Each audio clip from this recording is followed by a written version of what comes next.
Olá, estamos em Roma, antes das eleições gerais determinantes de 4 de março. Como esperado, a economia e o emprego foram as principais questões na campanha, mas o debate mais acalorado girou em torno da migração. Devido à proximidade com a costa do norte de África, Itália é o país da União Europeia que todos os anos recebe o maior número de migrantes. Esta crise humana tem sido usada por alguns partidos, especialmente à direita, para atribuir aos migrantes as culpas pelas dificuldades que a economia do país atravessa e pelo alegado aumento da criminalidade. Iniciamos uma viagem por Itália para avaliar as opiniões dos eleitores e descobrir como é que o país lida com o afluxo de migrantes.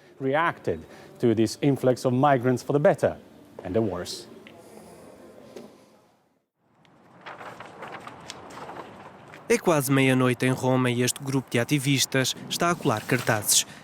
Mas estes não são os rostos familiares dos políticos que concorrem ao Parlamento. São retratos de migrantes que vivem e trabalham em Itália com as suas histórias e um pedido: votem em mim.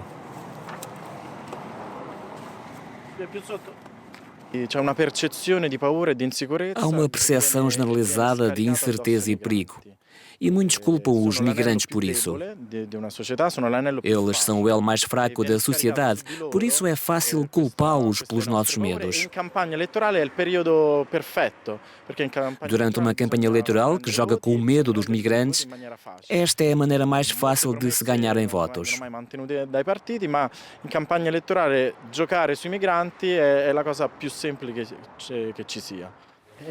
Gosto muito de Cagliari.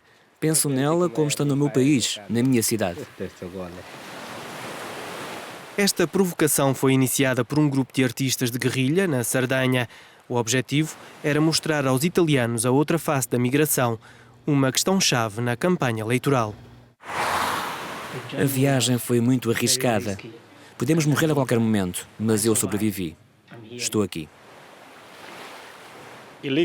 Em Itália, colar cartazes ilegalmente é punido com uma multa de centenas de euros, mas estes ativistas acreditam que destacar a situação dos migrantes vale a pena o risco. A iniciativa espalhou-se rapidamente por toda a Itália, incluindo Roma. Um pouco de água de uma fonte romana, um pouco de pó de cola e os cartazes são colados ao lado dos Irmãos de Itália, um partido de extrema-direita com uma posição dura contra a migração e que pode integrar o próximo governo.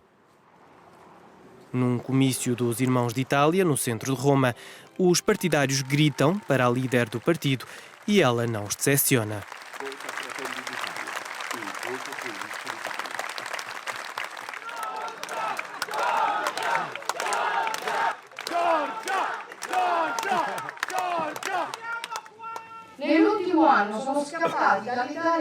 No último ano, 100.000 italianos deixaram a Itália, principalmente jovens diplomados. No mesmo ano, 180.000 imigrantes ilegais chegaram à Itália, principalmente africanos, pouco instruídos. Os imigrantes são cerca de 8,3% da população, mas são responsáveis por 50% dos crimes e roubos, 40% dos assaltos à mão armada, 37% da violência sexual, 25% dos assassinatos e 50% de outros crimes como a prostituição e a pedofilia. Será que existe uma ligação entre a imigração ilegal e o aumento da criminalidade?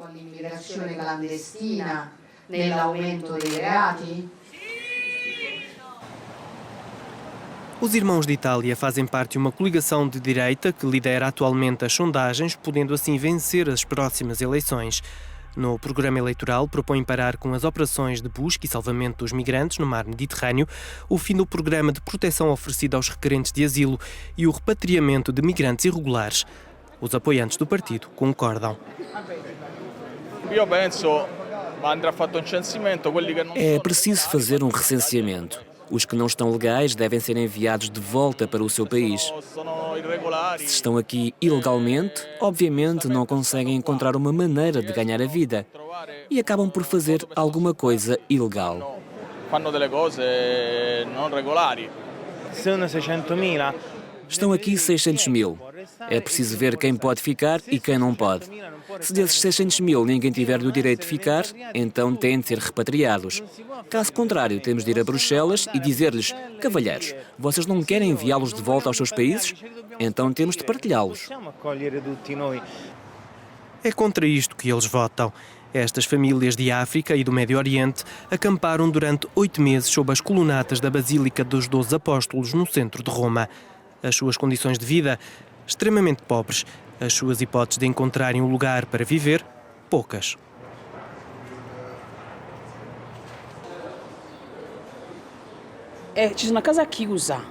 Há muitas casas vazias, ninguém vive lá, ninguém as usa. Se abrissem essas casas, poderiam ajudar-nos, seria útil.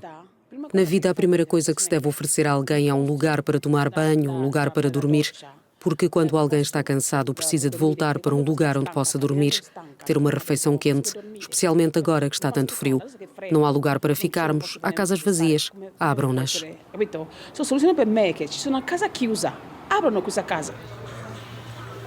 Este é apenas um dos muitos campos de migrantes informais em Roma. Mas se a migração na capital representa uma crise, no resto de Itália tem de ser tratada como uma emergência. Há cerca de 500 mil de migrantes irregulares por todo o país. 10 mil vivem em campos improvisados com pouco ou nenhum acesso a abrigo, comida e água potável. Muitos mais são forçados a viver em condições deploráveis.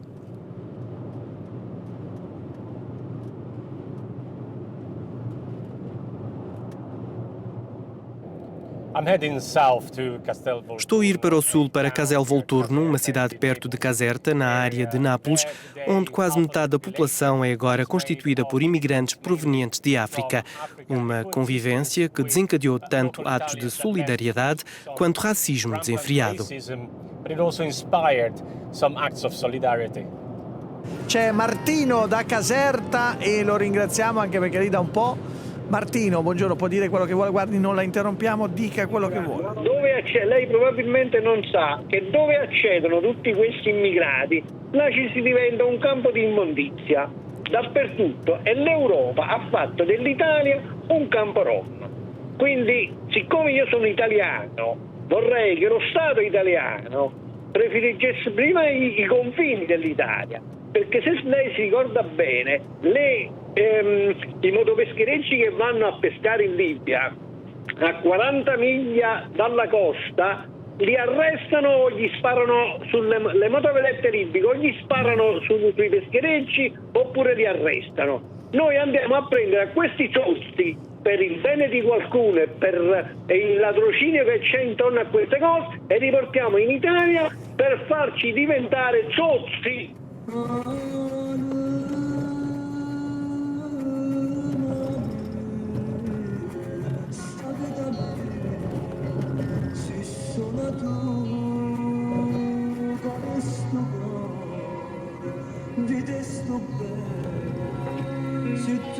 Em Castel Volturno, encontramos-nos com um guia especial.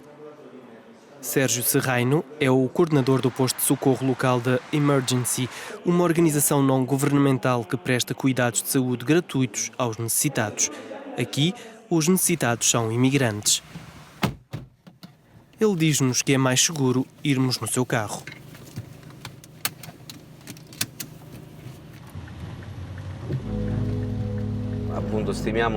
Estimamos que haja 10 a 15 mil estrangeiros a viver aqui. Quase metade do total da população. Sim, quase metade da população. Desde 2013, vimos mais de 8 mil pessoas que precisavam de cuidados médicos. A maioria são estrangeiros do Ghana e da Nigéria, as duas maiores comunidades aqui. As mulheres são geralmente vítimas muito jovens do tráfico sexual. Vítimas de tratta a fine di sfruttamento sessuale.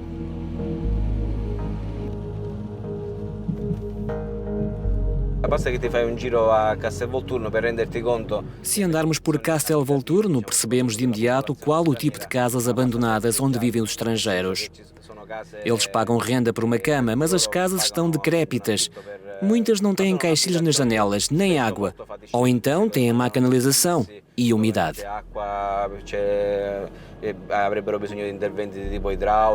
Em teoria, essas casas não devem ser arrendadas. Não, são casas inviáveis, inadequadas para se viver, pelo menos nos padrões aos quais estamos habituados. Esta é uma cidade dividida, onde os italianos e os imigrantes raramente se encontram.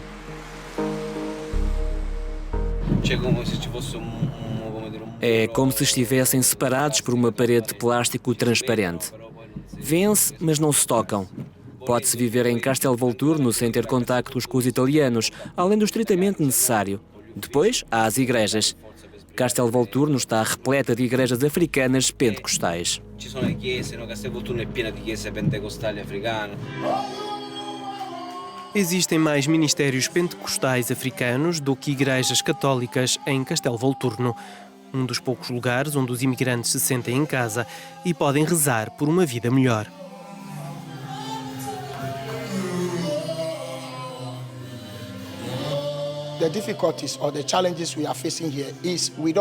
As dificuldades, os desafios que enfrentamos aqui, não temos serviços sociais que transformam vidas. Não temos escolas, cursos profissionais remunerados, oportunidades de trabalho. A obter a autorização de residência tornou-se um problema para os estrangeiros. Todos os dias vemos notícias nos jornais, na televisão. Eles apenas transmitem coisas negativas sobre os estrangeiros aqui, com as quais eu discordo, porque estamos a contribuir muito para este lugar. Pagamos a nossa renda, pagamos as contas. Não vivemos aqui de graça, mesmo nas casas abandonadas. As pessoas ficam lá e por vezes pagam. As instalações nessas casas são impróprias para humanos viverem, mas porque não têm a escolha, têm de viver lá.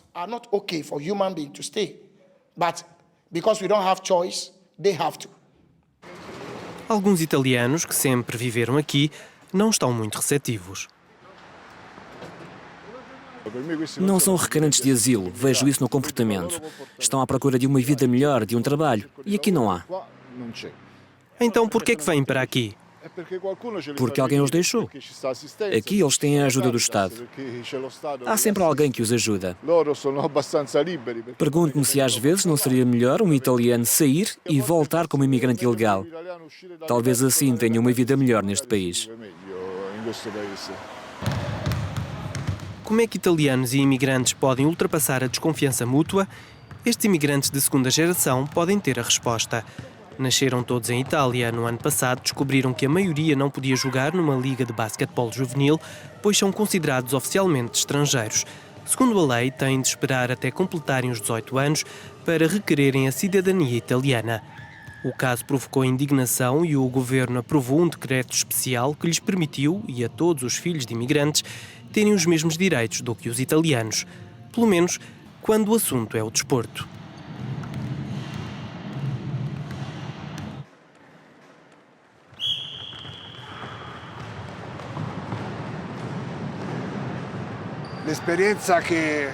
A minha experiência aqui em Castelvolturno com os meninos de Tam Tam ensinou-me que podemos obter resultados incríveis, basta querermos. O importante é acreditar e exigir os nossos direitos. Através do desporto podemos aumentar a consciência das pessoas e mudar as regras do jogo. Tanto os italianos como os estrangeiros, aqui em Castelvolturno, tal como em toda a Itália, parecem não conseguir encontrar uma maneira de conviverem. Agora a esperança reside na próxima geração, os filhos dos imigrantes que nasceram e cresceram em Itália e que esperam um dia serem chamados de italianos. Claudio Lavanga, Euronews, Castelvolturno.